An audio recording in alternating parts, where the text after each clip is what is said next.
आणि या संदर्भात आपल्याला सविस्तर माहिती मिळते का बघायचंय। आणि या संदर्भात आपल्याला सविस्तर माहिती अधिक माहिती मिळते आपला प्रतिनिधी कुलदीप मानेकडनं। कुलदीप, नेमकं या भेटीकडे बघायचं कसं? जयंत पाटलांनी घेतली आहे भेट आणि त्याच वेळी राष्ट्रवादी काँग्रेसचे प्रदेशाध्यक्ष सुनील तटकरे यांनीही मुख्यमंत्र्यांची भेट घेतली आहे, कसं पाहायचं याकडे?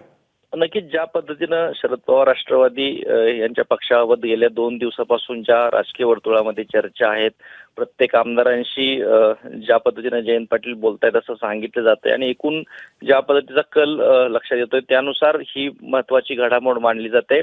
जयंत पाटील यांच्या सहाय्यकांनी या बातमीला दुजोर दिलाय की जयंत पाटील काही वेळापूर्वी वर्षा बंगल्यावरती पोहोचलेले आहेत। साहजिक आहे, या बंगल्यावरती मुख्यमंत्री देवेंद्र फडणवीस यांची ही भेट जर होत असेल, झाली असेल तर या भेटीमागचं नेमकं कारण काय आहे आणि ज्या पद्धतीच्या हालचाली किंवा ज्या पद्धतीची शक्यता शरद पवार राष्ट्रवादी कोणत्या पक्षासोबत जाईल अशी जी शक्यता व्यक्त केली जाते, त्या सगळ्या अनुषंगानं ही जयंत पाटील यांची भेट आहे का? कारण शरद पवार राष्ट्रवादीतलं एक महत्वाचं नेतृत्व जयंत पाटील यांच्याकडे आहे आणि त्यांनी प्रत्येक आमदाराशी वन टू वन संवाद साधलाय असं देखील कुलदीप, मी तुला थोडा वेळ थांबवतोय। आपल्यासोबत आमदार अमोल मिटकरी आहेत।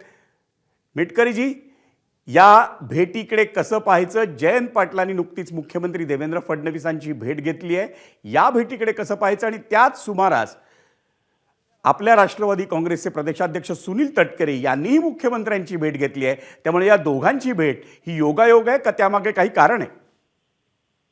योगायोग असेल असं मला वाटत नाही। रात्री 11 वाजता 3 बडे नेते जर एकत्र येऊन वर्षा बंगल्यावर भेटत असतील तर हा योगायोग असूच शकत नाही।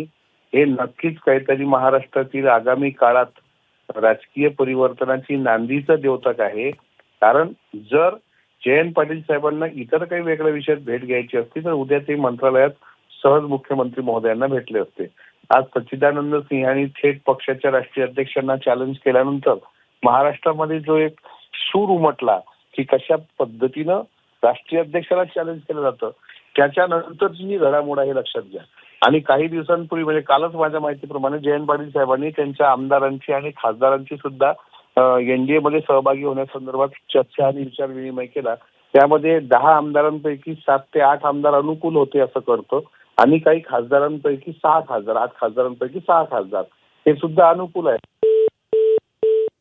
आपला अमोल मिटकरींशी संपर्क तुटल्याचं दिसतंय, त्यामुळे अमोल मिटकरी यांच्यासोबत आपण पुन्हा संपर्क प्रस्थापित करण्याचा प्रयत्न करू। अतिशय महत्त्वाची माहिती देत होते ते, त्यामुळं नेमकं काय होतंय राजकीय वर्तुळात हे आपल्याला समजत नाही। आपण पाहिलं की काही दिवसांपूर्वी ठाकरेंच्या शिवसेनेचे 6 खासदार फुटले होते। 4 वर्षांनी पुन्हा एकदा मोठी फूट ठाकरेंच्या शिवसेनेत दिसून आली।